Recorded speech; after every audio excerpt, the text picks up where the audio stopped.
Halo teman-teman, dimanapun kalian berada, di video kali ini kita akan membahas manhwa terbaru yang akan bercerita tentang kiamat zaman es yang sangat mengerikan. Ada seorang pria yang dikhianati dan dibunuh oleh kekasih rahasianya, alias selingkuhan dari kekasihnya itu. Namun dia kemudian terlahir kembali dan memperoleh kemampuan magis. Dia tiba-tiba dapat merubah sesuatu menjadi tanaman. Yang mengejutkannya adalah kemampuan ini bisa digunakan dengan cara yang sangat baik. Ketika krisis tengah melanda para umat manusia, dia ingin tetap hidup dan dia pun sangat bertahan dalam kehidupan ini. Gimanakah kisah lengkapnya? Langsung saja kita masuk ke ceritanya. Di awal cerita diperlihatkanlah bumi yang telah memasuki zaman es baru. Suhu global terus menurun tanpa ada tanda-tanda akan berhenti. Ya, para manusia dalam keputusasaan. Pemerintah telah melupakan mereka, dan selama mereka bisa berdiri bersama dengan para yang lainnya, mereka mungkin dapat mengatasi krisis ini. Namun semua itu tidak sejalan dengan apa yang dikatakan, termasuk dengan apa yang terjadi pada seorang reporter ketika dia tengah membawakan berita acara. Dia tiba-tiba tewas mengenaskan.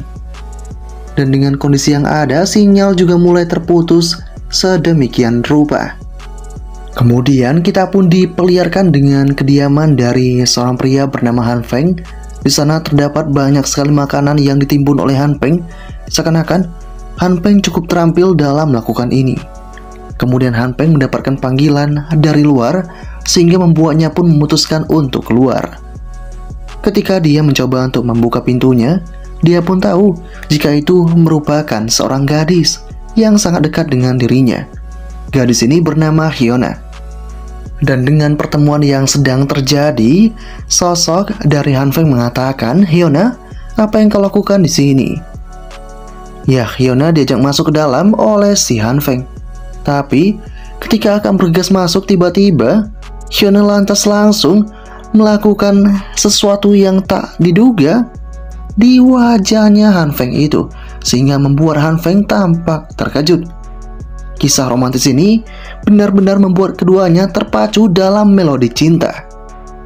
Keduanya menikmati akan sebuah hubungan spesial di antara mereka. Dan setelah itu terjadi, Han Feng kemudian mengatakan, "Kau Hyuna, kenapa menciumku dengan begitu kencangnya? Apa yang tengah merasukimu itu?" Di sini Hyuna mengatakan, "Aku menyadari kaulah orang yang benar-benar aku cintai, Han Feng. Kaulah yang seharusnya bersamaku.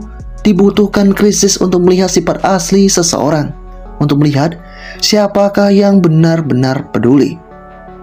Ya, dan saat ini apapun yang terjadi, kau selalu berada di sampingku, dan aku juga akan melakukan hal yang sama untukmu. Kalau kau tak percaya, silakan rasakan detak jantungku ini. Aku bahkan bersedia melakukan apapun denganmu sekarang ini." Han Feng pun cukup terdiam sekaligus tercengang mendengar hal itu. Dia pun kini semakin dekat dengan tubuhnya Hyuna, sehingga membuatnya pun tampak sangat gemetaran. Kini dengan apa yang sedang terjadi, Han Feng mengatakan, "Hyuna, kau tak tahu betapa berartinya kata-katamu bagiku saat ini." Ketika ini terjadi, Hyuna mengatakan, "Cukup, jangan katakan apapun lagi.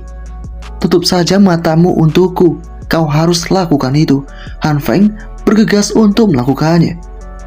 Ketika dia memejamkan matanya, tiba-tiba ada seorang yang kini lantas langsung menuju ke sana dan langsung memberikan sebuah pukulan yang sangat mematikan ke arah Han Feng, hingga membuat Han Feng terluka parah. Dan dengan kondisi ini membuat Hyuna cukup tampak terkejut. Dia kini mengatakan kepada selingkuhannya itu, "Kau ini benar-benar telah membunuh si Han Feng." Di sana selingkuhan mengatakan, "Jangan coba-coba berpura-pura tak bersalah. Kau tahu dia memang harus mati. Kau telah merencanakan hal itu. Dunia ini sudah lama jadi seperti neraka. Berkurangnya satu orang tidak akan mengubah apapun. Mari kita lihat apa yang ditimbun oleh orang bodoh ini. Jika kita memanfaatkan ini dengan baik, kita mungkin akan bertahan sampai seseorang akan menyelamatkan kita." Ya, saat ini Han Feng benar-benar dalam keadaan yang sangat terluka parah. Dia mencoba untuk menggerakkan dirinya namun dia cukup gagal. Han Feng pun tahu jika pada saat ini tubuhnya mungkin sekarat dan seperti inilah rasanya kematian. Dia pun hanya bisa menyaksikan dari kedipan matanya jika kedua iblis itu tengah bermesraan. Ya, keduanya benar-benar memadu kasih di hadapan sosoknya Han Feng itu. Bahkan sang pria mengatakan, "Kau ini benar-benar gadis yang nakal. Aku harus memberimu penghargaan atas penampilan yang kau lakukan pada Han Feng tadi." Di sana Han Feng pun hanya bisa mengatakan, ini semua salah wanita berhati dingin itu. Jika ada kehidupan berikutnya, aku akan berhenti hidup sebagai budak cinta. Tak lama setelah itu, tiba-tiba ada cahaya yang begitu hangat yang lantas menghampiri akan sosoknya Han Feng. Han Feng kini malah mengatakan jika ini kemungkinan jalan menuju ke surga. Tapi tangannya seakan-akan mengalami fluktuasi energi yang sangat aneh sehingga dia pun kini sadar akan hal itu. Pelan-pelan tubuhnya pun mulai merasakan hal yang sama sehingga tak lama setelah itu si Han Feng pun kembali terbangun. Han Feng pun kini hanya bisa untuk berkata, "Di manakah aku pada saat ini?" Ya, dia pun seakan-akan baru bangun dari mimpi yang sangat panjang sekali. Singkatnya 30 menit kemudian, pada saat ini Han Feng juga sadar jika ada cahaya yang begitu hangat sekali. Han Feng pun kini mengatakan, "Kupikir aku takkan pernah merasakan kehangatan lagi." Kemudian Han Feng juga tahu jika dia telah memeriksa tanggal yang ada dan hari ini adalah tanggal 28 Juni. Bencana es sendiri dimulai pada tanggal 15 Juli. Saat ini dia seharusnya sudah mati, tapi dia malah kembali ke waktu setengah bulan sebelum bencana besar terjadi, yang itu artinya Han Feng seakan-akan seperti terlahir kembali. Tapi ada sesuatu yang berbeda kali ini. Sesuatu yang aneh sedang terjadi, di mana semenjak Han Feng terbangun, cahaya merah ini sudah ada di sekitaran tangan kanannya sepanjang waktu. Meski begitu, Han Feng juga tahu jika ini tidak terasa sakit ataupun semacamnya, malahan terasa sangat hangat. Cahaya seperti ini adalah cahaya yang sangat aneh. Han Feng pun kemudian juga tahu jika saat ini cahaya itu berubah menjadi kehijauan. Han Feng semakin bingung dengan apa yang sedang terjadi itu. Dan tiba-tiba cahaya pun semakin membesar yang itu lantas membuat si Han Feng semakin terkejut. Han Feng pun mencoba untuk menormalkan ini kembali namun dia gagal. Dia kemudian tampak kelelahan. Kemudian Han Feng pun mengatakan, "Pancaran cahaya membancar dari tanganku. Bagaimana saya bisa membenarkan hal ini?" Tak lama kemudian cahaya pun semakin menyusut. Han Feng hanya bisa berkata dalam hatinya, "Cahaya hijau ini sangat tak menentu, menyusut dan membesar. Sama sekali tidak seperti cahaya merah." Han Feng kemudian mencoba untuk duduk. Dia kemudian semakin merasa sangat lelah. Dia pun sadar jika mungkin ini karena cahaya hijau yang ada di tangannya. Han Feng semakin mencoba untuk melakukan sesuatu. Dia pun sadar cahaya ini adalah cahaya yang belum tahu apa maksud dan tujuan. Meski demikian, Han Feng pun akhirnya menyadari jika ini mungkin seperti cerita yang pernah dia baca. Dia sadar jika protagonis selalu terlahir kembali dengan kekuatan yang menakjubkan semacam ini. Han Feng pun kini mulai menggenggam sebuah senjata namun tidak ada reaksi sama sekali. Han Feng semakin bingung. Tiba-tiba perutnya pun lapar dan dia pun bergegas untuk menuju ke arah dapur. Ketika tiba di kulkas, dia pun sadar jika tidak ada isi di dalam kulkas itu. Han Feng pun hanya bisa mengatakan ini sangat buruk. Kalau aku tak segera makan, aku mungkin akan pingsan. Dan ketika dia tengah mencari akan makanan, dia pun melihat ada stoples makanan yang tersisa, yaitu kedelai panggang. Dia bergegas untuk mengonsumsi itu. Dia pun kemudian mencoba memasukkan kedelai dengan tangan kanannya. Dan seketika saja, sebuah keadaan aneh terjadi di sana. Yah, sayuran kini lantas langsung masuk ke dalam mulutnya. Seakan-akan kedelai tadi berubah menjadi sesuatu yang berbeda seperti tanaman. Dengan kondisi yang sedang terjadi membuat si Han Feng pun tahu jika ini merupakan batang kedelai. Dia pun saat ini juga kembali normal, tangannya sudah kembali seperti sedia kala, dan dia tidak merasakan lelah lagi. Han Feng pun kini menyadari jika mungkin kemampuannya itu berhubungan dengan kemampuan pertukaran pertumbuhan. Han Feng pun tahu jika yang dipegangnya merupakan kecambah. Dia pun sadar jika inilah kekuatan dirinya. Sungguh penemuan yang luar biasa. Han Feng akan bergegas mempelajari ini lebih detail.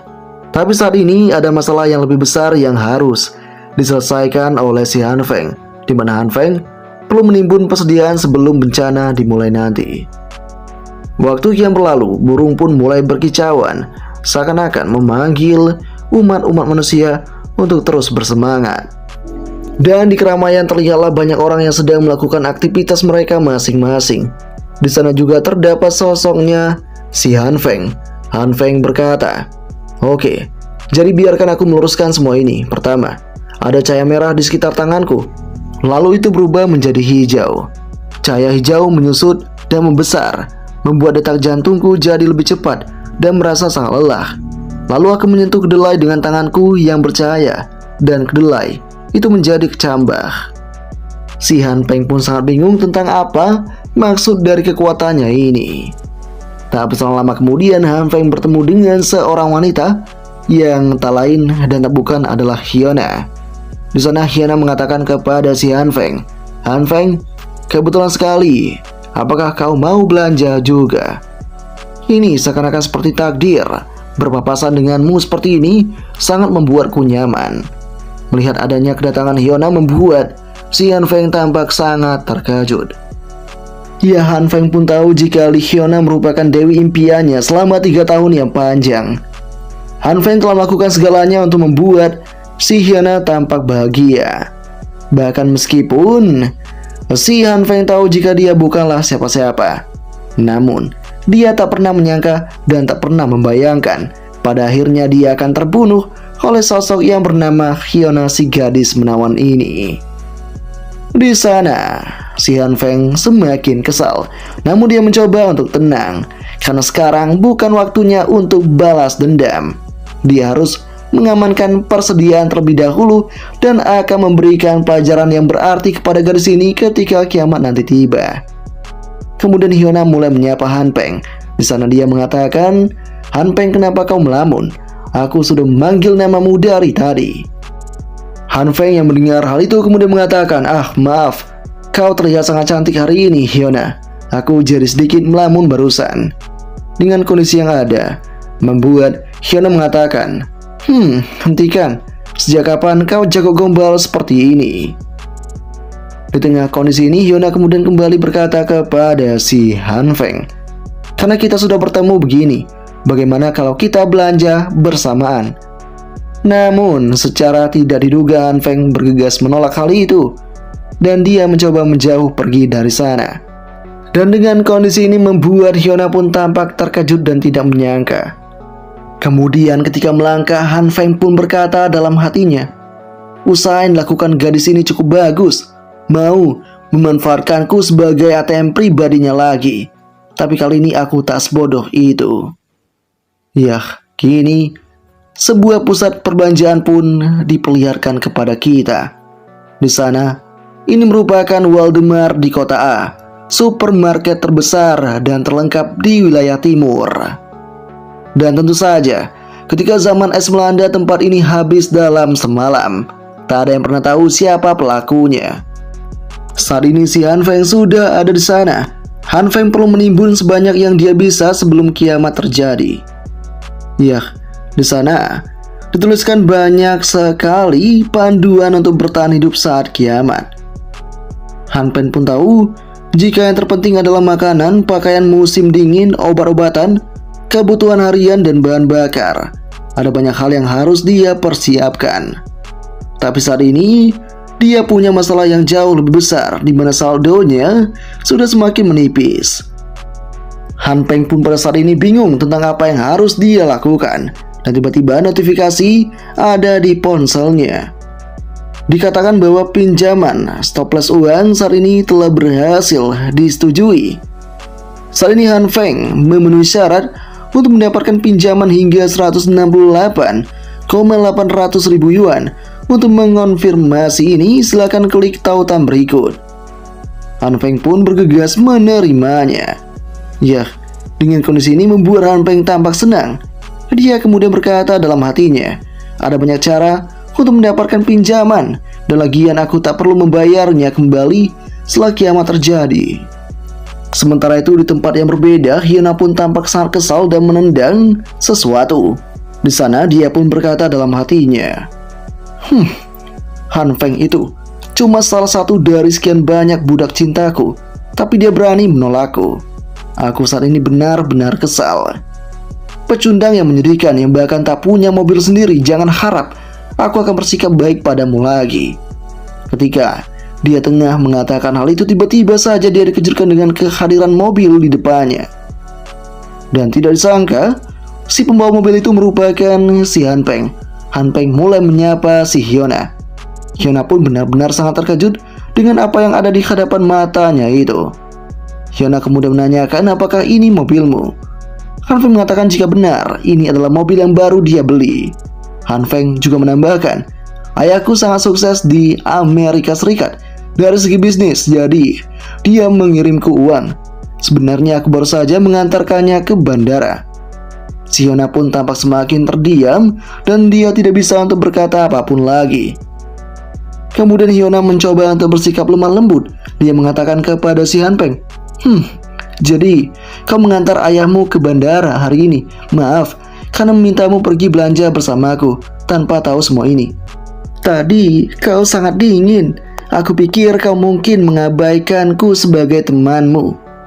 Di sini Han Feng lantas berkata, dasar gadis bodoh. Kenapa juga aku mengabaikanmu? Kau itu terlalu penting bagiku.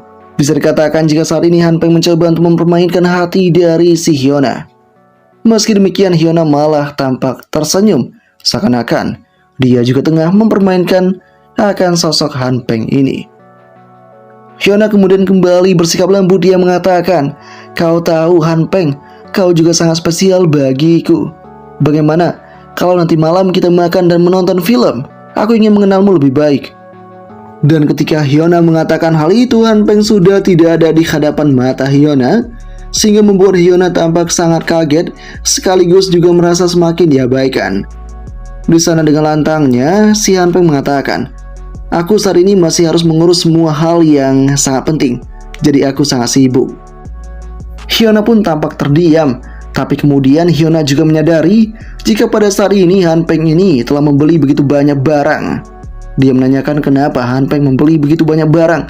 Namun Han Feng mengatakan, jika tidak ada yang istimewa, hanya beberapa barang yang dia suka saja. Di sana Han Feng mengatakan jika dia juga punya hadiah untuk diberikan kepada si Hyuna. Ya, dengan kondisi yang ada, membuat Hyuna pun mengatakan dengan sebuah kemanisan, baiklah kalau begitu, aku akan menantikan hadiahnya. Aku saat ini akan pulang terlebih dahulu. Han Feng mengatakan, nantikan saja itu. Di tengah kondisi ini, si gadis malah mengira jika Han Feng telah masuk dalam jebakan romantisnya. Namun bagi Han Feng pun mengatakan, aku tak boleh membiarkan dia tahu tentang persediaan kecilku. Dan lagi pula, hadiah yang akan kuberikan kepadanya adalah tiket untuk kematian di hari kiamat. Han Feng juga menegaskan dalam hatinya, kau tunggu saja. Begitu dunia berakhir, kau akan mendapatkan apa yang pantas untukmu, untuk kalian berdua, terutama pria yang membantumu itu. Sebenarnya aku malah mulai menantikan akan kiamat. Waktu pun kini kian berlalu dan tibalah di tanggal 29 Juni, sosok Han Feng tengah menyiapkan berbagai hal. Han Feng juga tahu jika di tanggal 15 Juli nanti, hari dimana semuanya akan dimulai. Hujan salju lebat, suhu akan anjlok hingga minus 20 derajat Celcius. Selama 1 bulan ke depan, suhu akan terus turun secara bertahap mencapai titik terendah minus 70 derajat Celcius. Dunia akan diselimuti es dan salju, sehingga mustahil untuk keluar rumah pada saat itu. Saat ini Han Feng tengah menyiapkan berbagai makanan yang diperlukan. Han Feng pun tahu jika ini sebabnya.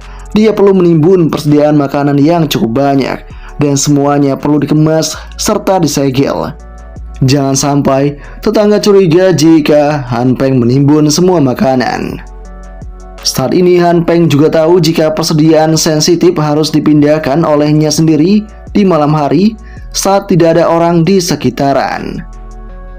Setelah kiamat, jaringan listrik akan menjadi sangat tidak stabil. Disitulah peran bocah nakal ini, yaitu generator, ditambah bahan bakar yang cukup untuk membuatnya tetap beroperasi setidaknya selama 1 tahun. Ya, bahan yang diperlukan adalah bahan bakar, sehingga Han Feng menyiapkan itu dengan sangat baik. Kemudian Han Feng juga memodifikasi ruangan. Han Feng tahu, saat kiamat terjadi, sistem pemanas akan berhenti. Jadi, dia perlu memodifikasi rumahnya untuk pemanasan mandiri dan juga memperkuat pintu dan jendela selagi dia mengerjakan berbagai hal. Tak lama kemudian, sosok dari Han Feng juga perlu ruangan khusus untuk menyimpan berbagai persediaan yang penting. Dan singkatnya, ketika Han Feng selesai menyiapkan semuanya, sekarang sudah tanggal 14 Juli.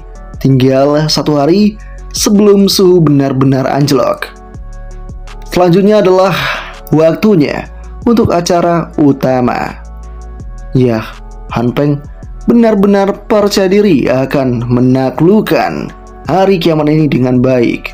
Kemudian Han Feng pun tahu jika untuk bertahan hidup dalam kiamat zaman es yang akan datang, dia tak bisa hanya mengandalkan persediaan yang dia kumpulkan, karena itu tidak akan cukup. Kekuatan untuk memanipulasi tanaman inilah yang akan dia harapkan. Kemudian Han Feng akan mengonsumsi semua kedelai yang ada di hadapannya, yang dimana dialah yang menumbuhkan ini sendiri menggunakan kemampuannya. Meski demikian, Han Feng masih bingung bagaimana cara untuk memicu kemampuan yang ada pada tangannya. Kemudian Han Feng juga bergegas untuk mengonsumsi kedelai itu sambil mengatakan dalam hatinya, baiklah, waktunya untuk menguji rasa yang ada.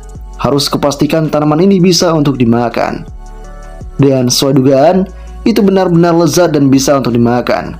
Han Feng pun tahu jika setidaknya ini membuktikan kemampuan ini dapat menghasilkan makanan. Langkah selanjutnya adalah mencari tahu bagaimana cara sebenarnya menggunakan kemampuan ini. Han Feng pun kini mengatakan, sejauh ini aku hanya mencobanya pada kedelai. Aku harus melihat apakah kemampuan ini berfungsi dengan tanaman yang lain juga. Yah, dengan berbagai persediaan makanan yang ada, Han Feng akan mencoba itu semua. Han Feng pun kemudian bergegas melakukan semua hal itu, dan bahkan hingga larut petang. Di sana Han Feng tahu jika baru saja dia telah pingsan dan kepalanya saat ini terasa sangat sakit sekali. Yah, berbagai makanan kini berantakan di sekitarannya. Han Feng hanya bisa untuk berkata, kurasa kekuatan ini berdampak serius pada pikiran dan tubuhku.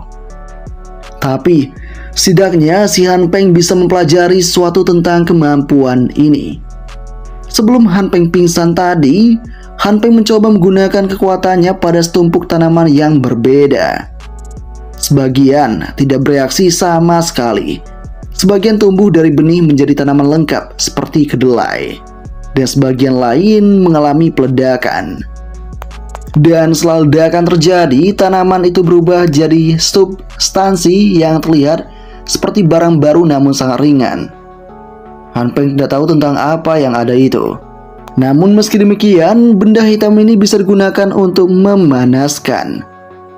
Han Feng pun tidak perlu lagi khawatir untuk tetap kedinginan, karena dia bisa menggunakan ini untuk menghangatkan tubuhnya. Setelah itu, dia juga mencoba berkali-kali lagi, namun banyak sekali kegagalan. Han Feng kemudian mulai fokus untuk mengontrol pernapasannya. Dia berusaha untuk mengubah brokoli yang ada, namun dia gagal. Han Feng pun kini tahu jika tingkat keberhasilan kemampuan ini terlalu acak. Dia kemudian berkata dalam hatinya, aku sama sekali tak bisa menemukan pola apapun. Pasti ada semacam prinsip di balik cara kerja kemampuan ini. Namun meski demikian, setidaknya si Han Peng punya pemahaman tentang kondisi pengaktifan. Han Peng pun tahu jika kuncinya ini terletak pada kesadarannya. Han Peng kini membayangkan jika dirinya sendiri tengah berada di alam. Ya, dia mulai fokus untuk membuat tubuh dan pikirannya menjadi bagian dari alam. Sehingga dengan adanya hal itu, si Han Peng pun tahu jika saat ini kemampuannya terhubung dengan kesadaran. Ya, dengan apa yang ada ini, membuat Han Peng tanpa pikir panjang bergegas menggunakannya pada daging. Namun tidak ada reaksi apapun pada daging itu. Han Peng pun kini menyadari jika mungkin kemampuan ini hanya akan berfungsi pada tanaman. Kemudian Han Peng semakin mencoba fokus menggunakan keterampilan hijaunya itu, namun tetap tidak ada reaksi apapun. Kemudian Han Peng pun teringat saat dia meditasi, dia bisa merasakan dua warna berbeda.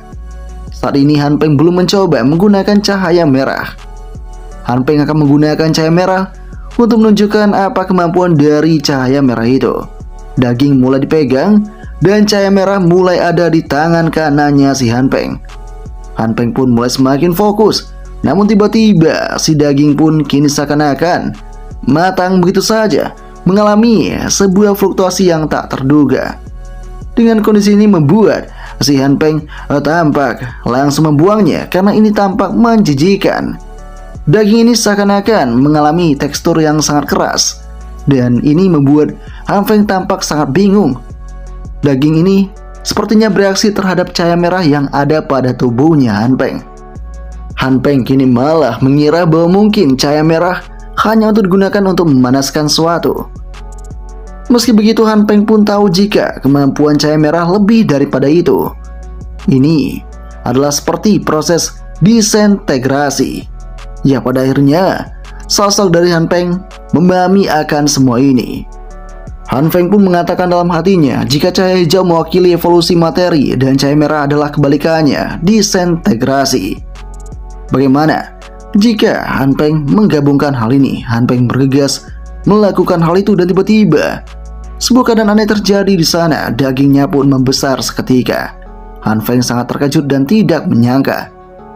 Kini Han Peng bertanya-tanya di manakah perginya kedelai yang ada di tangannya. Han Peng pun tahu jika mungkin telah menyatu dengan daging ini. Di sini Han Peng lantas berkata, ini sangat menakjubkan. Tampilannya, rasanya dan baunya persis seperti daging asli, dan bahkan kelihatannya jauh lebih segar. Saat ini, si Han Peng akan kembali mencobanya. Namun sayang, dia gagal melakukan hal ini. Kini Han Peng hanya mengatakan, lupakan. Aku akan meluangkan waktu untuk memikirkan ini nanti. Bagaimanapun juga, hari ini tetaplah produktif. Jika aku bisa menguasai kekuatan ini, aku akan menjadi orang yang berdiri di puncak di dunia kiamat nanti. Namun ketika sosok dari Han Peng membayangkan hal itu, Han Peng pun sadar jika makanan saja tidak akan cukup. Dia perlu senjata pertahanan untuk melindungi dirinya. Kini dia pun mengatakan, aku harus buru-buru mencari senjata untuk diriku sebelum suhu ini semakin menurun. Ya, saat ini suhu semakin menurun, dan saat ini salju sudah mulai turun. Kiamat benar-benar akan segera terjadi. Sosok dari Han Peng mulai melangkah keluar. Dia pun sadar jika suhu akan turun sampai di bawah 45 derajat dalam minggu ini. Han Peng perlu pistol secepat mungkin. Tapi, membeli pistol itu merupakan tindakan yang ilegal dan dia tak punya koneksi akan apapun. Dan tengah keadaan genting semacam ini, tiba-tiba Han Peng mendengar percakapan yang sedang terjadi. Salah seorang pria mengatakan, hei, aku sedang dalam konstruksi, jutaan orang mengerjakan setiap proyek. Kau tahu, Lawang dari Sigang Lida Group, dia bisa dibilang kakakku. Ya, pria itu tengah bernegosiasi dengan pria lainnya. Dan pria aneh dengan gaya passion yang berlebihan itu mengatakan, mau rokok. Rokok ini juga diberikan oleh kakakku. Kau bisa menggunakan ini. Ya, pria asing ini dikenal dengan nama yang sangat aneh, yaitu Joy Situnawisma. Dia pun sangat-sangat muji akan kakaknya. Dan dia bisa dikatakan sebagai orang yang mudah berbaur sehingga koneksinya sangat banyak sekali. Iya, sosok dari Han Feng akan menggunakan jasa dari si Joy Tunawisma ini. Kemudian kita pun diperlihatkan dengan nama lengkap dari Joy Tunawisma ini, yang dimana nama aslinya adalah Lizzie. Orang-orang biasanya memanggil dengan nama Brother Lee. Dia tinggal di lingkungan yang sama dengan si Han Feng. Lee ini terkenal bertanggung jawab atas proyek kontrak, dan sepertinya dia mengenal semua orang yang ada di sekitaran. Ya, sosok dari Lee juga tampak sangat baik terhadap para rekan-rekan yang dia temui. Di sana, ketika percakapan sedang terjadi, Lee mengatakan kepada kliennya, "Ayolah, aku sedang membantu Big Brother mengerjakan sebuah proyek, dan dia bilang akan membawaku ke sauna untuk menunjukkan rasa terima kasihnya." Ya, Lee ini sebenarnya tak punya pekerjaan yang layak, tapi dia selalu bersikap sok sibuk. Kemudian Lee semakin melangkah. Lee mendapatkan banyak sekali panggilan telepon. Dia bahkan tak ragu mengatakan semua omong kosongnya di hadapan banyak orang. Bahkan nilai 10 juta bukanlah apa-apa baginya di percakapan itu. Dengan kondisi yang ada, membuat Han Feng pun tahu jika mungkin Lee punya koneksi untuk mendapatkan apa yang Han Feng butuhkan. Kemudian Han Feng pun menyapa. Brother Lee lama tidak bertemu. Dengan kehadiran si Han Feng membuat sosok dari Lee awalnya tak mengenali. Lee mengatakan, "Apakah kita saling kenal?" Di sana Han Feng lantas mengatakan, "Ini aku adalah Han Feng. Kita bertemu beberapa waktu yang lalu. Apakah kau tidak mengingatku?" Akhirnya Lee mengingat akan sosok Han Feng. Lee pun kemudian mengatakan kepada Han Feng, "Akhir-akhir ini aku disibukkan dengan pekerjaan. Jangan salahkan aku atas ingatan burukku. Apakah ada yang bisa aku bantu untukmu?" Di sana Han Feng lantas langsung mendekat ke arah Lee sambil berbisik. Si Han Feng mengatakan jika dia butuh akan senjata, dan dengan kondisi ini membuat sosok dari Lee tampak sangat terkejut. Lee pun mengatakan, "Untuk apa kau butuh senjata itu?" Di sini Han Feng tampak merasa bersalah. Namun, meski demikian, sosok dari Han Feng tetap mencoba untuk meminta itu. Lee pun kemudian mengatakan, "Dengar sobat, aku akan menjelaskan. Kami tak melakukan sesuatu yang ilegal. Kau dengar, senjata adalah bisnis yang serius. Aku punya koneksi, tentu saja, tapi aku tak akan membuatmu terlibat dalam sesuatu yang berbahaya." Di sini Han Feng mencoba untuk mengatakan, "Saudara Lee, tidak, kau salah paham. Ini sebenarnya dendam pribadi.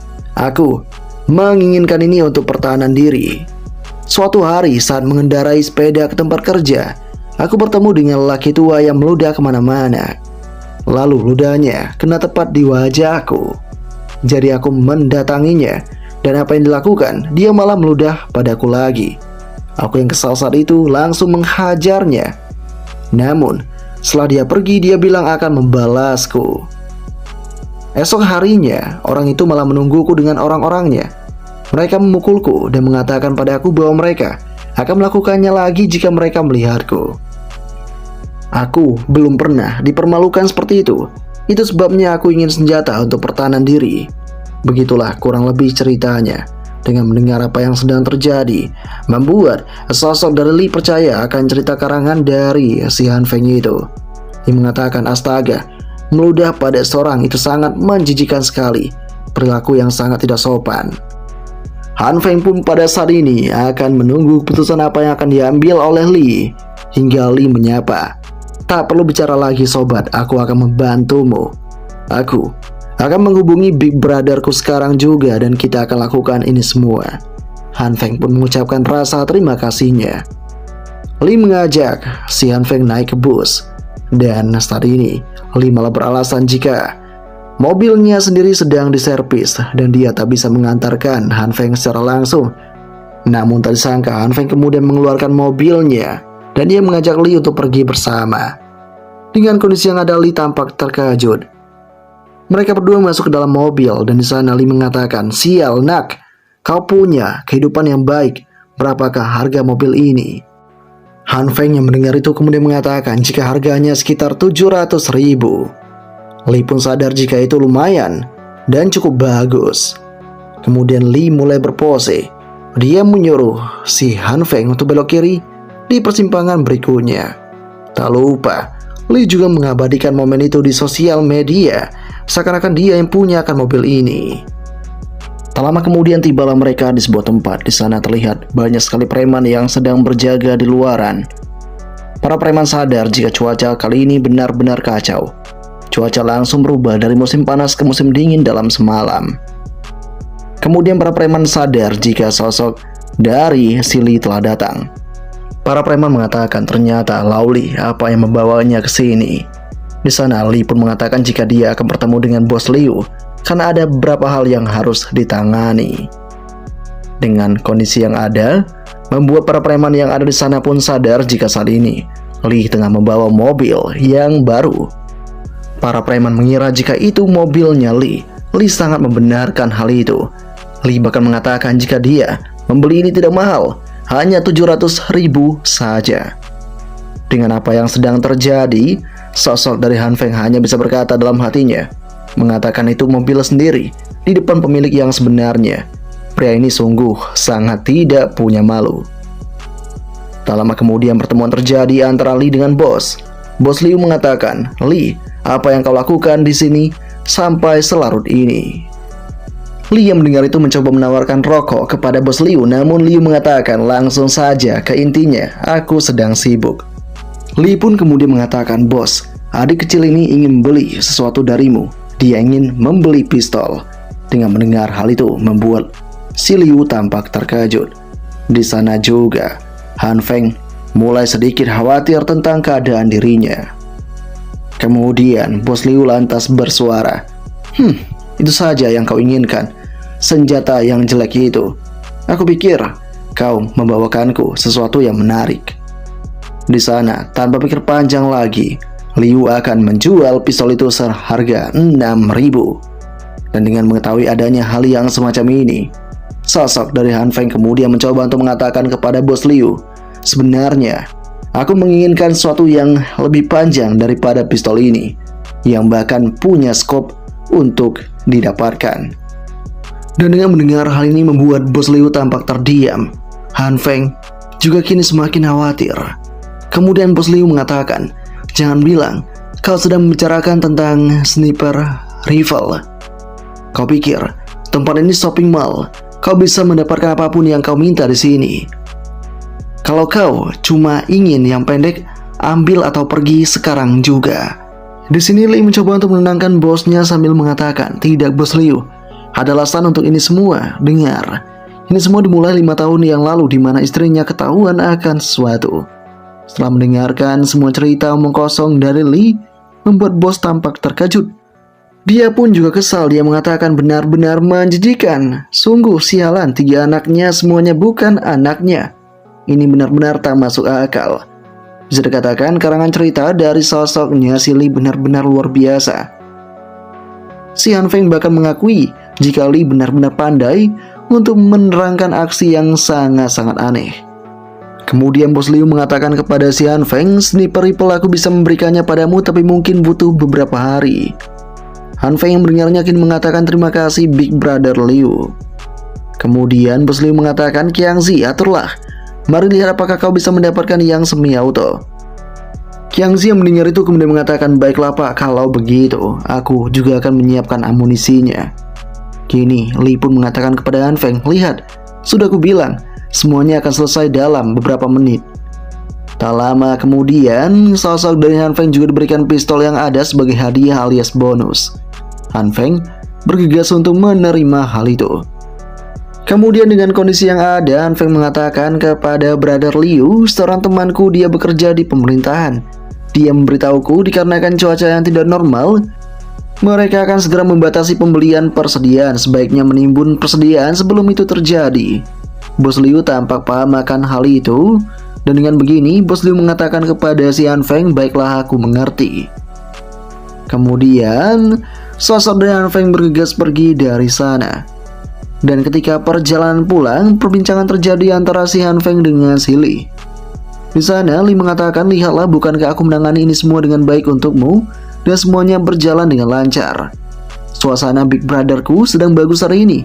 Bahkan, jika aku meminta meriam adanya, mungkin dia akan bilang iya. Di sini Han Feng mengatakan, terima kasih Brother Lee. Aku akan memberikanmu rokok di perjalanan pulang. Dengan begini membuat Lee mengatakan, rokok, jangan bodoh sobat. Aku melakukan ini karena aku suka membantu orang-orang, kau tahu akan hal itu. Tapi, kalau kau memaksa, berikanlah aku merek lain yang tidak membuatku batuk-batuk. Lee di sana juga menambahkan, setelah aku dibayar untuk proyek itu, aku akan mengajakmu ke sauna. Kemudian, sosok dari si Han Feng tak memperdulikan itu. Han Feng mulai berkata dalam hatinya, persediaan senjata, aku sudah siap untuk hari-hari kiamat.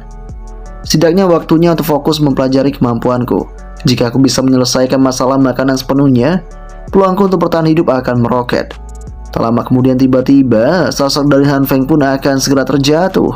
Dan dengan begini, tiba-tiba saja dia pun terjatuh dan kakinya pun kini mengalami sebuah kelukaan.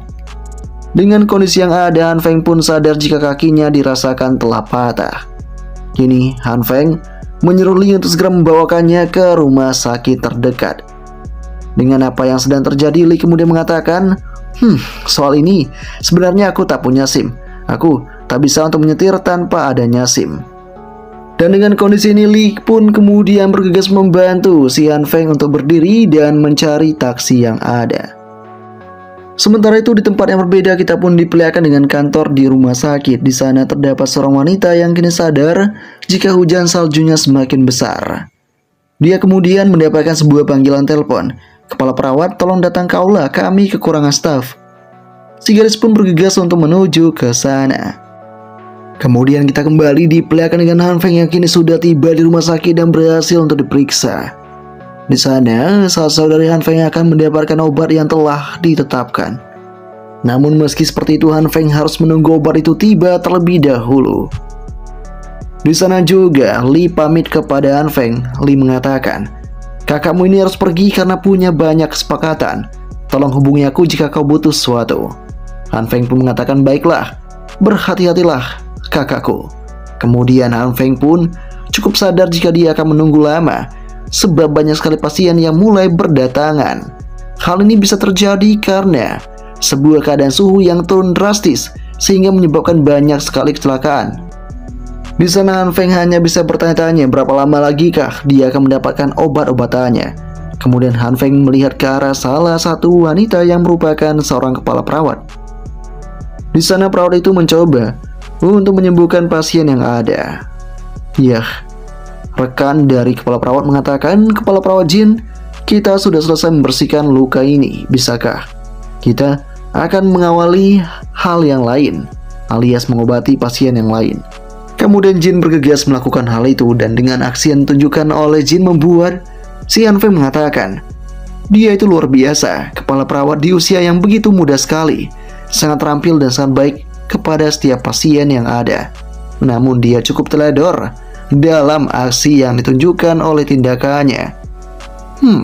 Saat ini si Han Feng malah melihat ke arah yang tidak terduga. Kemudian juga di sampingnya Han Feng ada Pak Tua yang kini mengatakan jika dia butuh bantuan kepala perawat. Si Jin pun bergegas untuk mengunjungi si Pak Tua itu. Kemudian si Jin mengatakan, maaf, staf kami sedikit kekurangan saat ini. Bisakah saya kembali lagi untuk membantumu? Namun sayangnya Pak Tua pun tidak bisa. Dia pun mengatakan jika saat ini punggungnya tiba-tiba mulai sakit. Dari arah yang berbeda, ternyata Pak Tua pun malah merekam bagian dalam dari si kepala perawat itu. Pak Tua mencoba untuk bersandiwara. Dia pun mengatakan, maukah kau melihat penyebab yang ditimbulkan oleh sakit yang ada di punggungku? Jin yang mendengarnya kemudian mengatakan jika dia tidak bisa memeriksa itu secara langsung, namun yang jelas dia harus bisa menggunakan X-ray untuk memastikan ini semua. Tapi lagi dan lagi Pak Tua tetap memaksa. Dia pun bergegas untuk menarik tubuh dari si Jin sehingga kembali mendekat ke arah Pak Tua. Dengan apa yang terjadi ini membuat si Jin pun mulai tampak gelisah karena dia cukup merasakan kegelian sebab tangan dari Pak Tua pun semakin lama semakin menyambar ke arah titik yang tidak terduga. Dengan kondisi yang ada ini, tiba-tiba si Pak Tua pun mendapatkan sebuah pukulan hangat dari sosoknya Han Feng sehingga Pak Tua itu pun terjatuh seketika. Dengan kondisi yang ada membuat si Jin pun cukup terkejut dengan apa yang sedang terjadi ini. Kemudian Han Feng mengatakan, "Maaf, saya pertama kali menggunakan alat itu untuk menjatuhkan Pak Tua." Kemudian si Han Feng bergegas untuk mengambil ponsel yang dimiliki oleh si Pak Tua, sehingga Pak Tua pun tampak sangat kesal. Dia mengatakan, "Jangan sentuh ponselku itu.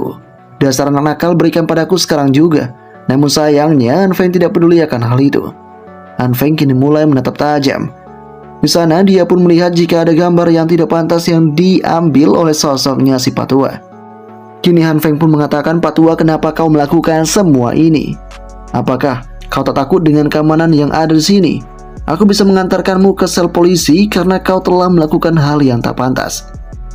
Dan saat ini juga saya tidak akan mengembalikan si HP Anda ini, karena ini adalah sebuah bukti. Jika Anda berani melawan, Anda akan mendapatkan hukuman yang setimpal." Si Pak Tua pun tampak geram dengan keadaan yang sedang terjadi, dan dia pun kemudian memutuskan untuk pergi dari sana. Dengan kondisi yang ada, si Jin malah mengatakan, "Tunggu dulu. Bukankah dia bilang bahwa punggungnya sakit, tapi dia berlari cukup cepat?" Atas kondisi ini membuat Han Feng pun berkata, "Kenapa bisa ada orang sepolos gadis ini?" Kemudian Han Feng mengatakan jika sebenarnya si Pak Tua cabul itu telah mengambil foto yang tak pantas. Dan dengan mengetahui hal ini, Jin pun tampak sangat terkejut karena dia tidak sadar akan hal itu. Kemudian Han Feng menyerahkan ini kepada si Jin. Dia mengatakan, "Andalah yang akan memutuskan apakah Anda ingin menghapus ini atau menyebarkan ini ke polisi agar dijadikan sebagai bukti untuk menangkap Pak Tua tadi. Dan sebaiknya di masa yang akan datang Anda harus berhati-hati dengan orang-orang yang semacam itu yang mencoba memanfaatkan tubuh Anda itu." Di sini, si Jin mengatakan terima kasih sebelumnya. Dan saat kemudian akhirnya si Han Feng kembali sadar jika kakinya telah terluka, dan dia pun kini semakin merasakan kesakitan. Untungnya Jin cepat untuk melakukan pengobatan. Jin pun kini berhasil untuk melakukan itu sambil berkata, "Semua telah selesai, apakah sekarang tidak sakit lagi?" Han Feng mengatakan jika tidak sakit sama sekali. Kemudian Jin pun mengatakan jika seharusnya dialah yang telah berhutang budi pada sosoknya si Han Feng, karena Han Feng telah mengatakan tentang orang jahat yang telah mengacaukan hidupnya. Ya, mendengar hal itu membuat Han Feng mengatakan jika si gadis harus lebih sadar akan keadaan di lingkungan sekitar. Tapi lagi dan lagi, si polos ini malah tidak tahu tentang apa yang terjadi sebenarnya. Kemudian juga tiba-tiba ada rekan lain mengatakan, "Kepala perawat, kami butuh bantuanmu di sini." Jin pun bergegas meninggalkan akan sosok Han Feng itu sambil berkata, "Jangan lupa untuk kembali dalam seminggu lagi untuk memeriksa pergelangan kaki Anda." Dengan mendengar hal itu, membuat Han Feng pun sadar jika waktu 1 minggu adalah waktu yang sangat cepat berlalu, dan dia rasa dia tidak akan pernah melihat sosok Jin lagi ke depannya. Waktu pun kian berlalu dan di hari berikutnya, suhu global semakin dingin. Dengan kondisi yang ada, pembawa berita mengatakan, saat ini program telah semakin mendesak. Dalam 24 jam ke depan, semua wilayah di negara ini akan mengalami hujan salju lebat dan penurunan suhu yang tajam. Laporan dari kami, koresponden luar negeri menunjukkan bahwa suhu anjlok di seluruh dunia. Ada Dubai, Mesir, dan juga Amazon. Pakar kami bersama dengan spesialis dari 46 negara outwear bergegas ke PBB untuk membahas penyebab anomali cuaca ini. Para ahli mengatakan hawa dingin yang parah ini tidak akan bertahan lama, namun harap memperhatikan area peringatan bencana dan mengikuti pengaturan yang dibuat oleh pemerintah daerah. Harap tetap tenang, jangan percaya atau menyebarkan desas-desus, dan jangan menimbun persediaan. Bencana ini akan segera berlalu. Dengan mendengar semua ini membuat Han Feng berkata, inilah ciri khas pemerintah yang selalu berbohong. Mereka mencoba menyembunyikan fakta yang sebenarnya terjadi agar masyarakat tidak panik. Jika aku tidak terlahir kembali seperti ini, saya mungkin akan percaya dengan perkataan para pemerintah itu. Tapi kali ini saya sudah benar-benar siap untuk menaklukkan kiamat ini. Persediaan sudah lengkap ditebar, rumah telah diperkuat, dan sistem pemanasan telah dilakukan. Semua telah disiapkan, jadi aku tak perlu khawatir untuk bertahan hidup saat ini. Tak lama kemudian, sosok dari Han Feng juga melihat grup yang ada Di sana pun mereka semua tengah membahas akan sebuah berita tentang turunnya salju di Mesir. Mereka pun tidak pernah mengira jika wilayah sepanas Mesir akan mendapatkan turunnya salju. Dan tak lama setelah itu, ketika orang tengah membahas akan semua ini, tiba-tiba ada seorang pria misterius yang kini mengatakan dalam chat itu, "Perhatian orang-orang dari dunia ini, dengarkanlah. Badai salju ini tidak disebabkan oleh pola cuaca normal, tapi oleh sesuatu di dalam bumi itu sendiri. Ingat kata-kataku, ini bukan badai salju biasa. Kiamat zaman es akan dimulai." Dan dengan mengetahui adanya hal ini membuat si Han Feng tampak sangat terkejut. Dia pun sadar jika pria ini tampaknya sangat misterius, dan kenapa dia bisa tahu akan semua ini. Apakah dia juga punya kemampuan seperti halnya si Han Feng? Kita masih belum mengetahuinya. Tapi yang jelas part pertama berakhir sampai di sini.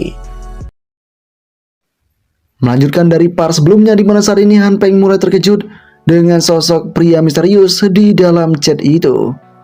Yah, dengan kondisi ini membuat Han Feng pun kini mulai overthinking. Dia harus segera mencari tahu siapa itu sebenarnya. Ya, di dalam game komunitas, Han Feng juga tergabung di dalam sana.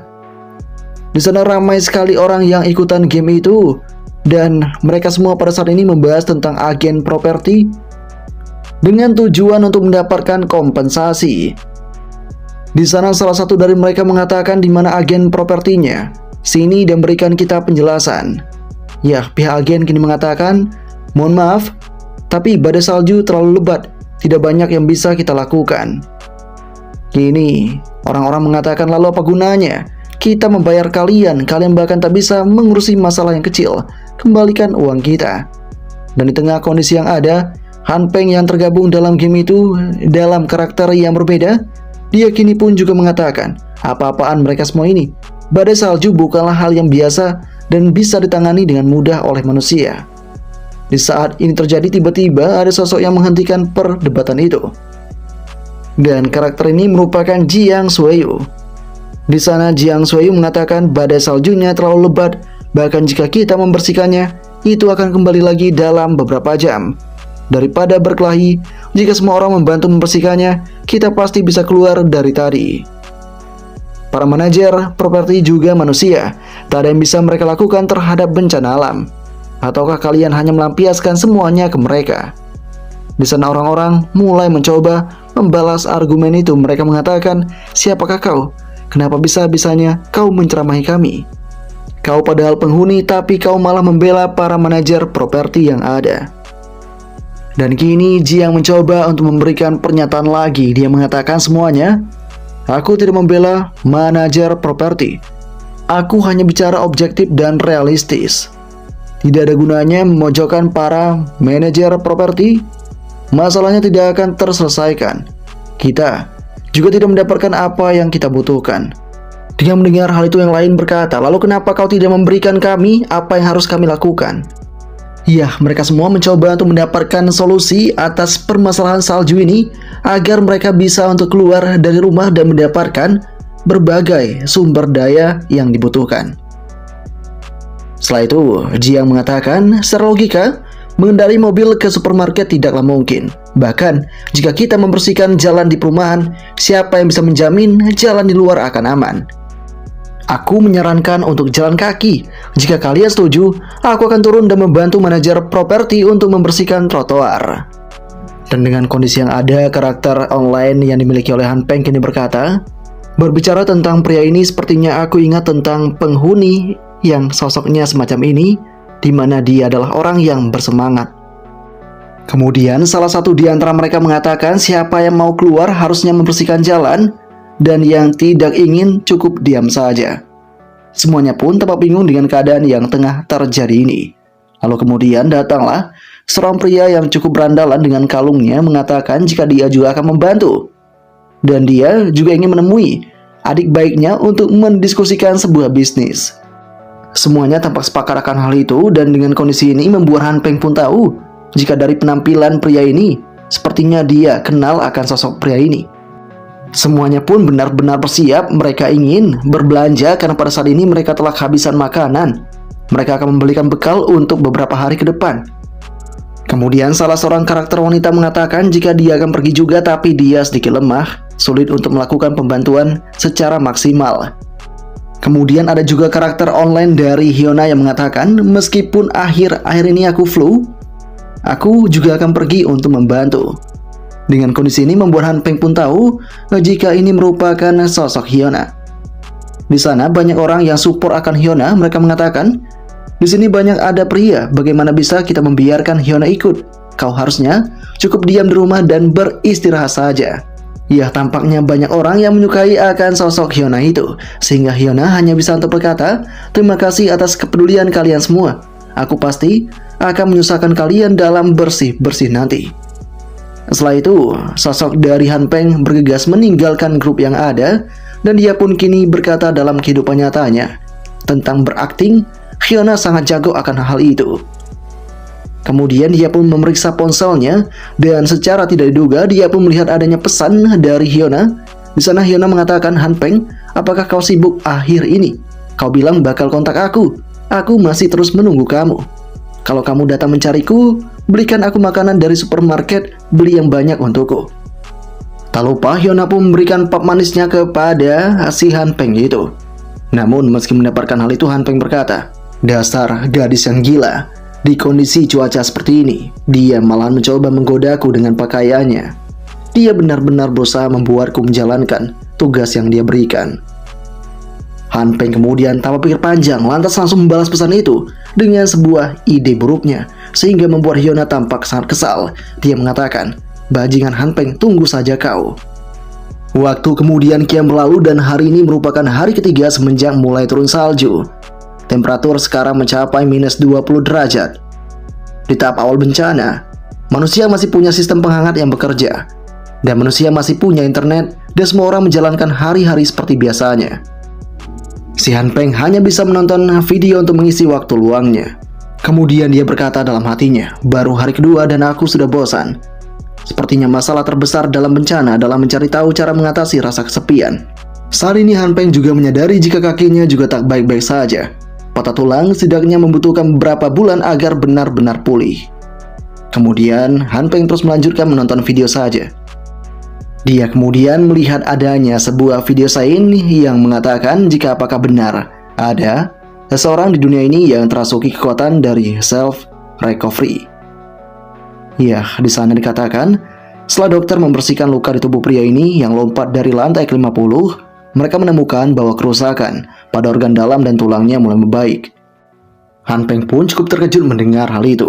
Dan dengan begini, dia kemudian dapat ide. Dia akan menggunakan kemampuannya untuk menyembuhkan luka patah tulangnya. Cahaya hijau dia keluarkan dan kali ini diarahkan kepada kakinya sendiri. Ya, proses mulai dia keluarkan. Pelan-pelan dia mencoba melakukan itu dengan segenap fokus yang dia miliki. Namun sayangnya itu tidak ada hasil sama sekali. Han Peng kemudian kembali tertidur sambil berkata, sepertinya aku terlalu berlebihan. Aku pikir lampu hijau bisa membantu mempercepat penyembuhan lukaku. Kemudian dengan rasa bosan yang melanda, Han Peng kemudian tanpa sengaja langsung tertidur begitu saja dan terlelap. Dia pun kemudian bermimpi. Dia pun bermimpi mengendarai seekor kambing. Ya, dengan apa yang sedang terjadi di mimpi itu, Han Peng benar-benar menguasai gerombolan kambing yang ada untuk menuju ke tujuannya.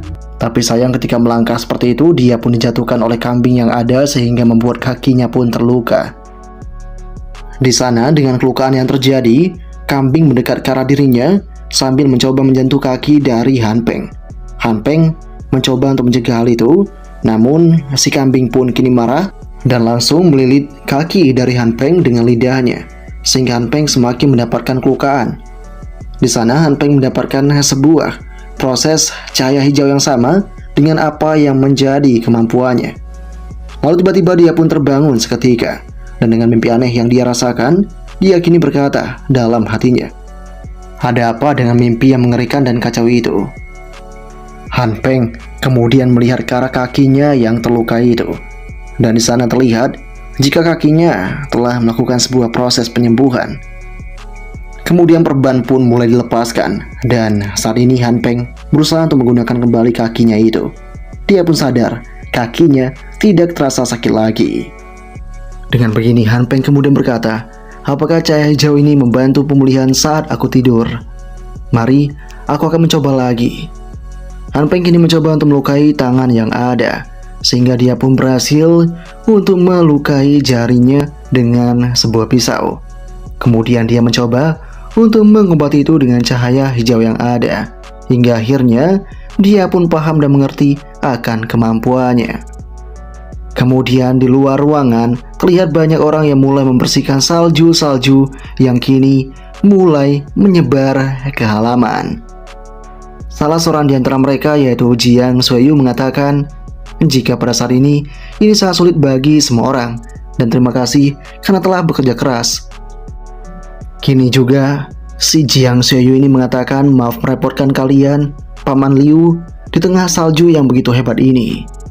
Di sana Paman Liu kemudian berkata, sebenarnya saya tidak melakukan banyak hal, dan ini semua berkat dua saudara jin yang ada di belakangku. Ya, keduanya pun kini tampak senang. Ini merupakan Jin Qinwen dan juga Jin Qinwu. Tak berselang lama kemudian, keduanya pun melihat adanya sosok yang terjatuh di sana. Mereka berdua pun kemudian langsung mencoba untuk membantunya. Ketika berhasil membantunya, sosok dari Jin Zian pun lantas berterima kasih dengan bantuan yang dia dapatkan. Kemudian, kedua orang tadi mengatakan, kalau begitu kami akan membersihkan jalur utama dulu. Hubungi kami jika kau butuh bantuan. Si Jin Zian pun paham dengan semuanya karena dia bisa mengatasi ini sendiri mulai dari sekarang. Di sana, Jiang Sueyu kembali berkata, salju semakin lebat, kita harus cepat ketika membeli persediaan nanti. Dan hal itu dibenarkan oleh Paman Liu. Paman Liu juga berkata, berbicara tentang persediaan mengingatkan saya akan sesuatu.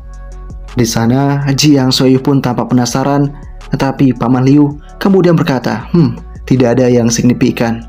Kudengar, selama beberapa hari terakhir, seorang pemilik di lingkungan kami telah membawa kembali persediaan truk kecil seperti sedang pindah rumah. Jiang Sueyu yang mendengarnya kemudian berkata, bukankah itu pemandangan yang umum? Mungkin seseorang yang baru saja pindah atau seseorang yang rumahnya sedang direnovasi. Paman Liu kini kembali menjawab, tapi aku melihat tangki bensin dan perapian. Sepertinya tidak normal untuk seseorang yang baru pindah.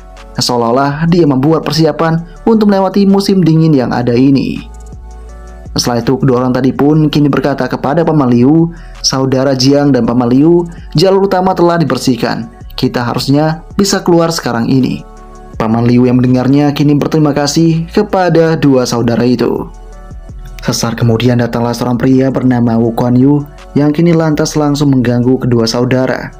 Di sana dia mengatakan, kalian sedang membicarakan tentang membuat persiapan untuk melewati musim dingin.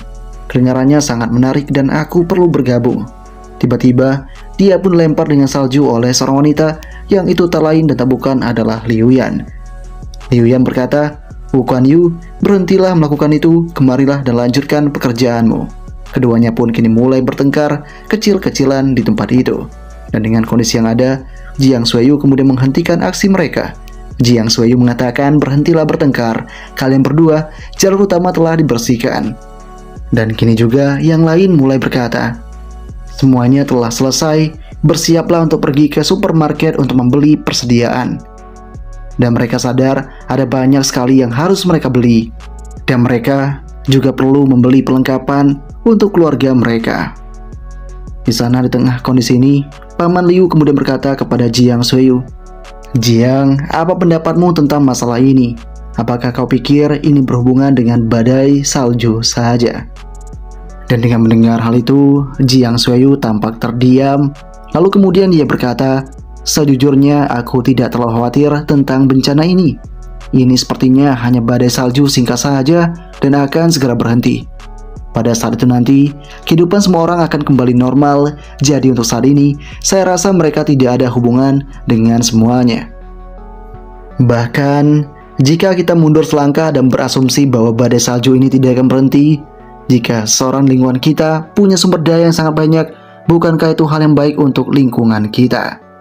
Paman Liu yang mendengarnya kini berkata, hahaha, kau benar, anak muda memang lebih banyak menggunakan otak mereka. Waktu kian berlalu dan salju kini semakin meluas begitu saja. Kedinginan mulai semakin dirasakan oleh para manusia. Jiang Soyu mengatakan semuanya antri dan bersiap-siap untuk keluar, jangan mendorong ketika berada di supermarket dan ketika berada di luar ini. Salju semakin lebat, mari kita coba untuk kembali dalam waktu 3 jam. Semuanya mulai berjalan dengan langkah yang perlahan. Sementara itu, di kediamannya sosoknya Han Peng pun kini tengah santuy sambil menikmati rasa bosannya. Dan tiba-tiba dia dikejutkan dengan kehadiran seseorang. Di sana Han Peng lantas langsung membukanya dan ternyata itu merupakan saudaranya, yaitu saudara Li. Li di sana mengatakan kepada sosoknya Han Peng, "Saudara kecil, aku membawakanmu barang yang kau inginkan." Dan ternyata itu adalah senjata yang diinginkan oleh si Han Peng, yaitu senjata semi otomatis. Apakah yang akan terjadi selanjutnya? Part kedua pun berakhir sampai di sini. Melanjutkan dari part sebelumnya, di mana saat ini Han Peng kembali bertemu dengan Liu, dan Liu telah memberikan senjata yang diminta oleh Han Peng sebelumnya. Di sana juga, si Han Peng sangat berterima kasih sekali. Kemudian, Liu mengatakan kepada si Han Peng, "Apakah kau tahu tentang supermarket di sebelah timur di distrik? Di mana kami pergi ke sana tadi setelah membersihkan salju. Tapi supermarketnya sudah ada orang yang mengosongkannya dalam semalam." Dengan mendengar hal itu, membuat Han Peng pun sangat terkejut, karena hal itu cukup tidak mungkin untuk dilakukan. Jika ini terus terjadi, Han Peng akan mengalami kerugian. Kemudian Liu pun kembali pulang ke tempatnya. Dan ketika tinggal sendirian di rumahnya lagi, Han Peng berkata dalam hatinya, "Bisa-bisanya ada orang yang mengosongkan seluruh isi supermarket hanya dalam semalam. Bagaimana dia bisa melakukan hal itu?" Dalam komik dan novel yang aku baca, para manusia super yang bisa memindahkan barang ke dimensi lain mungkin bisa melakukannya. Tapi, apakah mungkin ada manusia super dengan kekuatan dimensi saat ini? Ini sangat meresahkan bagiku. Aku harus mencari tahu lebih dalam tentang kekuatanku ini. Jika memang ada manusia super di luar sana, setidaknya aku punya penanggulangan. Dengan pemahamanku sekarang, aku mengetahui bahwa kekuatanku berhubungan dengan makanan apapun. Bisa untuk menambah ukuran ataupun jumlahnya. Tapi kemungkinan berhasilnya sangatlah kecil. Kacang kedelai saja, tingkat kesuksesannya hanya 1:10, sedangkan daging kaleng gagal 10 kali. Ini tidak bisa terus seperti ini. Ya, saat kemudian, lagi dan lagi, Han Peng merasakan keanehan di tangannya, dan kini tingkat kegagalan sudah terlalu tinggi. Han Peng harus mencari tahu bagaimana caranya hari ini juga. Ya, kini dia pun mencoba untuk melakukan hal itu. Hingga pada akhirnya dia punya sedikit kemampuan untuk menggunakannya. Kemudian, Han Peng pun mengetahui jika saat menggunakan cahaya hijau, energinya tidak konstan. Setiap jenis makanan punya jumlah energinya sendiri. Jika salah, maka akan gagal. Dan hal yang seperti ini cukup familiar bagi si Han Peng, di mana ini sama seperti game dancing online yang populer pada waktu itu. Jika nilai energinya seperti arah kunci, maka input energinya harus benar setiap detiknya. Terakhir, Han Peng harus tepat mengenai titik poin. Ya, kini Han Peng berhasil melakukan hal itu dengan sempurna. Selanjutnya, Han Peng harus bereksperimen dengan daging. Daging berbeda dari sayur-sayuran. Jika gagal akan menjadi cairan hitam, hal itu tampak sangat menjijikan. Teorinya seharusnya tidak terlalu berbeda dengan sayur-sayuran. Pertama, Han Peng akan melihat nilai energi yang daging butuhkan. Waktu yang dibutuhkan sepertinya lebih lama dibandingkan sayuran. Dia mulai melakukan hal itu, tapi dia gagal. Dia kemudian terus mencobanya, tapi terus-terusan dia juga gagal. Dia pun kini tahu jika tingkat kesulitan ini terlalu tinggi. Meski demikian, dia terus mencoba untuk berlatih. Dia kini akan segera fokus untuk memperbesar daging yang ada di hadapannya. Setelah berhasil untuk menemukan titik poin yang akan dia fungsikan, dia bergegas untuk melakukan tekniknya itu. Hingga akhirnya, dia pun berhasil memperbesar salah satu daging yang ada di hadapannya. Han Peng pun cukup senang dengan apa yang sedang terjadi ini. Akhirnya, dia bertemu dengan cara untuk memperbesar daging dan mengolah daging ini. Beberapa waktu kemudian ada pemberitahuan dari televisi di mana dikatakan, "Selamat pagi para penonton, hari ini tanggal 17 Juli, hari ketiga badai salju. Seluruh negara merasakan badai paling parah dalam sejarah. Untuk menjamin standar dasar kehidupan semua orang, pertahanan dan pengukuran sudah diambil dari semua lokasi. Dikarenakan badai salju, seluruh lalu lintas, kelistrikan dan jaringan akan mulai terganggu. Mohon menunggu untuk perbaikan. Pemerintah juga mengirim sumber daya untuk wilayah yang terdampak." Dengan mengetahui apa yang sedang terjadi ini, membuat Han Peng pun tahu jika sama seperti kehidupan sebelumnya, semuanya akan mulai hancur. Kemudian dia pun mendapatkan pesan dari grup, di mana di grup itu banyak orang yang tengah bertengkar. Ya, di grup online, kini situasi tengah kacau. Mereka semua tampaknya telah menonton berita, dan beberapa orang menunggu bantuan sedangkan yang lain bertengkar dalam memikirkan cara menyelamatkan diri sendiri. Di tengah kondisi yang ada sosok karakter Paman Liu yang kini berkata, "Apa kalian percaya akan berita? Jika benar, situasinya dalam kendali seperti yang dikatakan di berita, lalu harusnya bantuan sudah lama tiba. Tapi, sampai sekarang, kita tidak melihat satupun truk berisikan sumber daya yang datang membantu kita. Bahkan, aku dengar temanku bilang ada banyak kendaraan lapis baja, tank dan kendaraan berat lainnya menuju kota. Jadi hanya ada satu kemungkinan, perang akan segera dimulai." Semuanya pun tampak ketakutan mendengar semua itu. Di tengah kondisi ini, Han Peng pun berkata, "Perang dimulai. Sepertinya aku pernah dengar ini di kehidupanku sebelumnya." Kemudian ada salah satu di antara mereka yang lantas berkata, "Jika tebakan Paman Liu benar, maka kita harus mulai menyiapkan diri untuk menyelamatkan diri sendiri." Beberapa pemilik sudah mulai kehabisan makanan karena mereka kekurangan info. Terlebih lagi, kita tidak punya kepastian kapan tibanya bantuan dari pemerintah. Aku pikir kita harus mulai mengorganisir diri kita dahulu dan membantu para pemilik yang sedang kesulitan. Aku menyarankan kepada pemilik yang punya stok makanan yang cukup untuk mendonasikannya kepada pemilik yang sudah kehabisan. Dimulai dari aku akan mendonasikan setengah dari persediaan makananku. Siapapun yang butuh bisa datang ke rumahku kapan saja." Semuanya mendengar akan hal itu. Kemudian ada yang mengatakan, "Saudara Jiang benar. Semua yang di perumahan kita harus membantu satu sama lain untuk bisa melewati krisis ini secara bersama-sama. Kita tidak bisa membiarkan keluarga itu kelaparan dalam dinginnya cuaca. Aku ikut dalam donasi." "Haina, apakah kau juga akan berdonasi?" Mendengar hal yang semacam ini, Haina tampak kesal. Dia kini berkata dalam hatinya, "Ini sudah gila, Wu Guanzhou sudah gila. Ada banyak orang di sini tapi dia malah menyeruku. Apakah ini karena aku telah menolaknya sebelumnya?" Kemudian Haina di karakter online-nya berpura-pura menjadi baik. Dia berkata, "Aku minta maaf semuanya, tapi aku tak punya persediaan makanan yang cukup di rumah." Yang lain mulai membenarkan Haina tidak punya makanan yang cukup untuk dirinya. Kenapa kau tidak menyuruh orang lain saja? Si pria tadi pun lantas berkata, "Aku tidak tahu. Aku hanya berharap kita semua bersatu dan saling membantu satu sama lain. Jika kita tidak bisa menjamin persatuan dalam diri kita, aku tidak akan mau berdonasi." Ya, dengan kondisi yang ada, semuanya kini mulai tampak gelisah. Tapi pada akhirnya, yang lain pun mulai ikut untuk berdonasi untuk mempererat ikatan di antara mereka. Ya, dengan seluruh kondisi yang ada, salah satu di antara mereka mengatakan, "Kuucapkan terima kasih kepada kalian semua. Lumayan banyak ada orang di sini. Kenapa kita tidak menunjuk beberapa pemilik untuk bertanggung jawab atas hal ini? Kami akan membentuk komite darurat sementara yang bertanggung jawab atas perencanaan dan dukungan perbekalan yang disumbangkan." Ya, dengan kondisi yang ada membuat Han Peng berkata, "Komite sementara. Aku ingat hal ini terjadi di kehidupanku sebelumnya. Ini hanyalah skema untuk mengambil perbekalan orang lain." Waktu pun kian berlalu. 19 Juli, hari kelima kiamat. Suhu di luar turun hingga minus 40 derajat.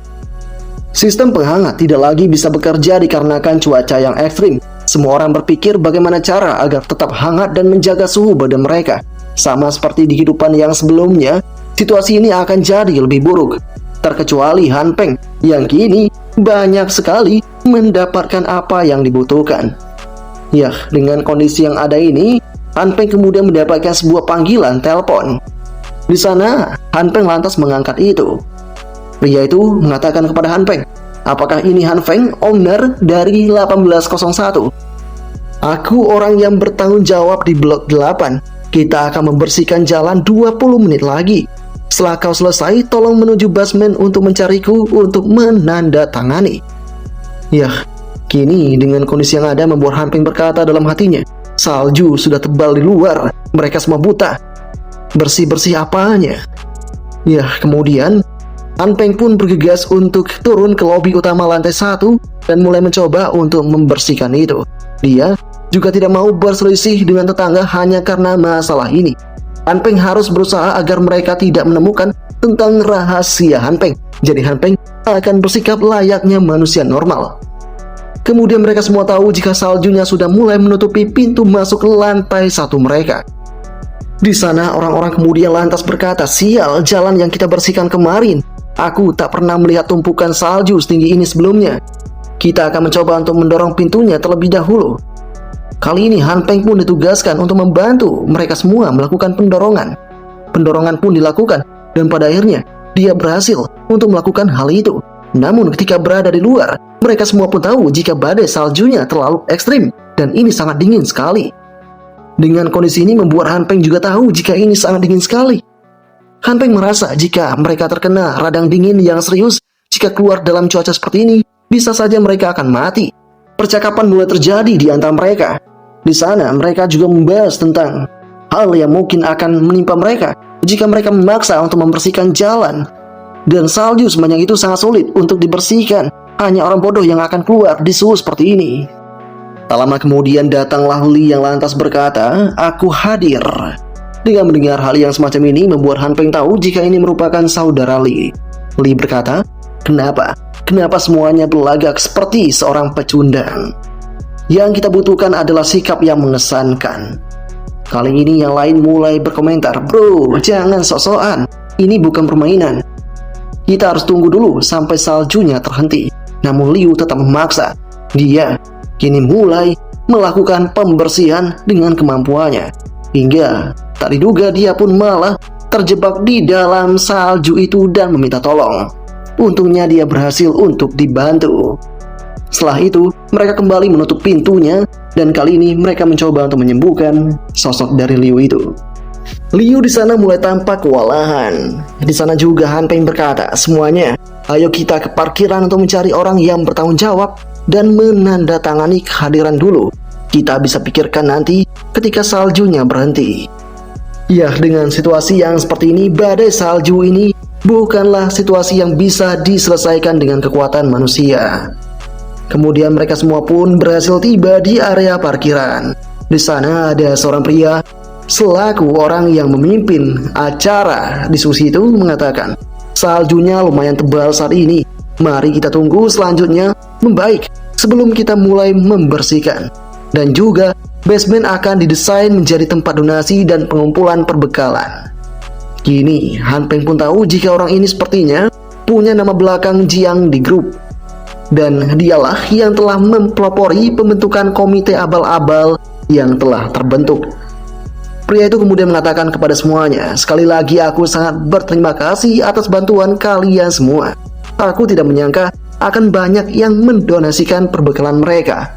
Donasi berharga kalian akan sangat membantu orang-orang yang sedang dalam kesulitan. Sekali lagi terima kasih untuk kalian semua." Dan dengan situasi yang sedang terjadi ini, orang-orang di sekitar lantas berkata, "Setiap orang menghadapi kesulitan pada satu titik atau lainnya. Sudah sepantasnya kita saling membantu. Selama kita bersatu, aku yakin kita bisa melalui ini semua." Dengan mendengar hal bodoh semacam itu membuat Han Peng berkata dalam hatinya, "Tunggu saja dan saksikanlah. Bencana ini tidak akan selesai dengan perkataan kalian. Kalian akan menyesali itu nanti." Kemudian Han Peng pun bergegas melangkah sendiri meninggalkan Liu itu. Dan ketika dia tengah melangkah, dia tanpa sengaja bertemu dengan perawat yang sebelumnya membantu dirinya. Dengan melihat hal itu, dia pun kemudian berpapasan dengan gadis itu. Hingga tanpa diduga si gadis pun malah terjatuh. Tapi untungnya, si Han Peng berhasil menangkap itu. Dengan kondisi yang ada membuat si perawat juga tahu jika ini merupakan Han Peng yang sebelumnya pernah dia bantu dan sembuhkan kakinya. Di sana si perawat menanyakan apakah kaki dari Han Peng telah sembuh. Han Peng kemudian berkata jika itu telah sembuh. Dan kecepatan pemulihan Han Peng memang cepat sedari dia kecil. Han Peng bisa pulih hanya dalam hitungan hari saja. Dengan mendengar hal itu perawat pun tampak merasa jika Han Peng sangat keren sekali. Ya, Han Peng kali ini membantu sosok dari gadis itu membawa barangnya yang cukup berat. Kini si perawat pun sangat merasa berterima kasih dengan bantuan dari Han Peng itu. Dan ketika membawa itu Han Peng pun tahu jika ini tampaknya sedikit berat. Kali ini Han Peng bertanya apakah isi dalam semua ini. Di sana perawat mengatakan jika kotak ini sebagian besar berisi persediaan medis. Si gadis ingin menyumbangkannya. Dan kali ini si gadis menawarkan dialah yang akan mengangkat itu. Tapi Han Peng pun merasa tegar. Dia mengatakan, tidak apa, aku bisa melakukan ini semua. Dan saat ini juga perawat pun tahu jika Han Peng punya sedikit kemampuan untuk mengangkat karena itu lebih kuat dari kebanyakan cowok. Han Peng pun cukup merasa tertegun akan hal itu. Mereka pun kemudian tampak menjadi lebih dekat. Dan apakah yang akan terjadi selanjutnya? Part ketiga berakhir sampai di sini.